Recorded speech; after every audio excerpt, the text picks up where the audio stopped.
guys, my name is Mariah from Student Aesthetics, and in today's video I want to talk about progression, how to make actual progress in the gym every single workout.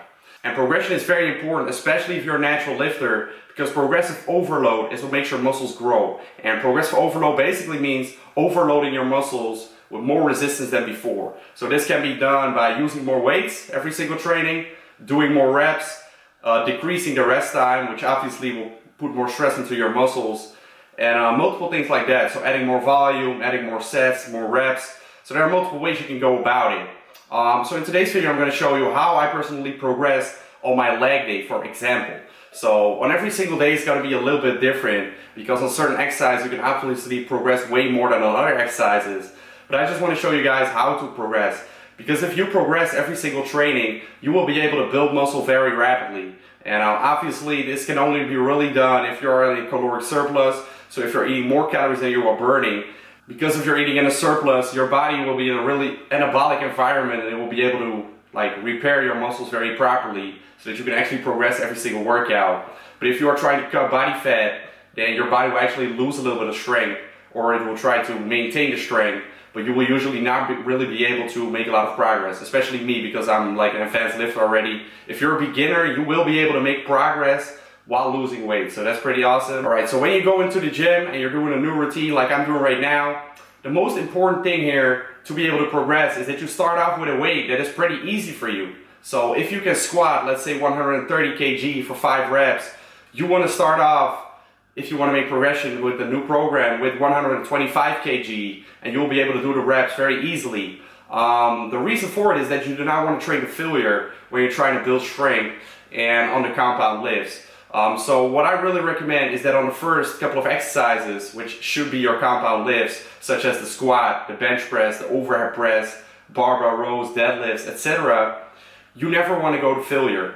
And then later in your workout, when you do some isolation movements, such as a bicep curl or maybe some side raises, you might want to take a few sets to failure, but not that much either. The reason for it is that training to failure will really hit your central nervous system, and it will not enable you to recover as properly as you could when you don't train to failure. And let's keep in mind, guys, it is all about making progressive overload, so hitting your muscles with more weights than before, or more resistance.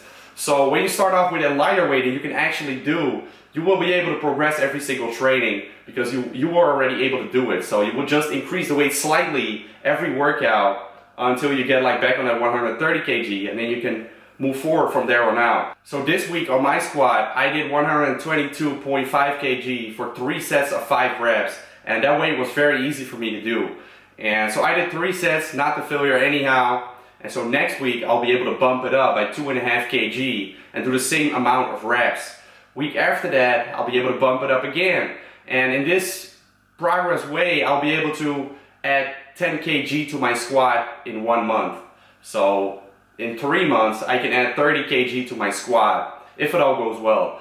And so if I stop progressing, I will simply drop the weight a little bit, take a step back, never go to failure. So I will drop the weight a little bit, take a step back, and rebuild back on out from there. So when you actually notice that you cannot make progress anymore, you want to take a deload week. So you want to take a week off, or either do a deload week, one of the two, and then you want to start off with a lighter weight again and build back up. So you always want to make sure that you actually train a little bit lighter than you can actually do to be able to make progress, because a lot of people, they want to bench press as much as possible, and then they find themselves not making any progress because they're doing the same thing every single week, and they are not able to progress. Why? Because their body simply cannot recover from those workouts.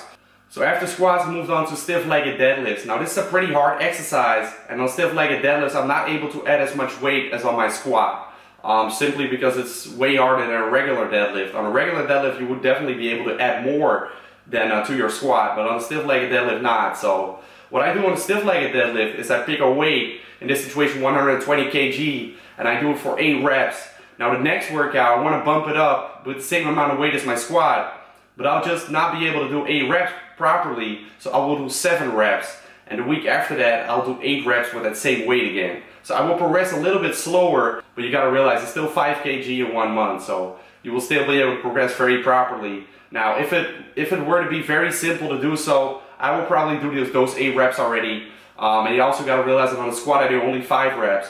So it's obviously easier to add more weight because you're doing less reps in total. And then the rest of my workout, I just do isolation exercises. Well, I do the leg press, which is not really an isolation, but I just do different exercises, and I do not really count it the same way as I do on my squat and my stiff-legged deadlifts. So you always want to have around 2 to 3 compound lifts that you really want to progress in, and the rest of your workouts, it doesn't quite matter that much. Okay, the most important thing is that you progress in those exercises, and the rest of your workouts are just going to focus more on the squeeze, on the pump, and the contraction with the muscles, and not necessarily on moving as much weight as possible. So by training this way, you'll be able to progress every single week, enabling you to add a lot of kgs or pounds to your lifts in only a couple of weeks or months. And at first it may sound kind of like it's not really fun to do, you start off light, but in a few weeks you'll already be back up at the weight you were already using. So, and then you will be able to move past that plateau. So this is really a plateau busting method, and at the same time it's just something I actually always use on whatever program I'm on. So I really think it's awesome to do it this way. If you guys have any more comments or any questions, make sure to leave them down below. Make sure to like the video and subscribe to the channel for more. Peace out, guys.